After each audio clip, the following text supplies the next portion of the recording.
Sana mabigyan din ng konti itong issue sa ombudsman.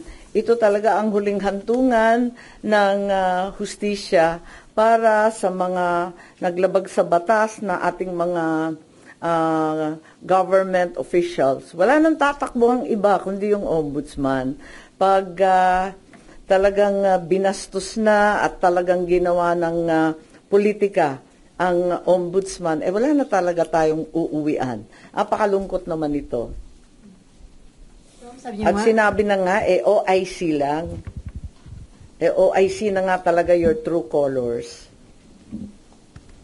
So, ma'am, sabi nyo nga, parang hindi nyo tatantanan, mag-aasaran kayo hanggang katapusan. So, sabi nyo, aakit kayo hanggang Korte Suprema, just in case? Malamang. Kasi wala na akong tatakbuhan dahil kung yung ombudsman, talagang na-corrupt na rin, na flood control na rin, ay wala tayong pupuntahan kundi yung Supreme Court.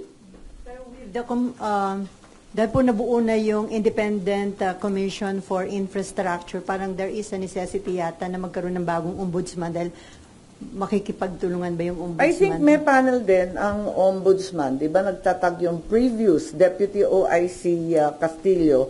Nagbuo rin yata sila ng task force hinggil sa flood control investigation.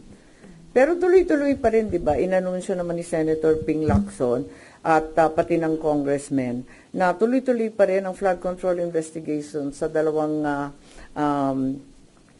level ng Kongreso.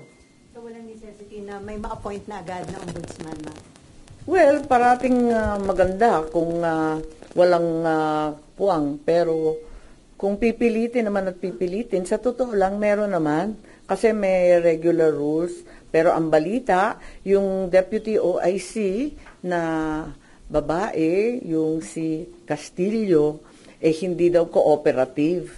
Kaya biglang nailagay itong OIC Vargas. Nalulungkot ako kasi talagang umaasa tayo sa ombudsman, lalong-lalo na sa mga panahong ito na umiiral lahat ng report tungkol sa korupsyon.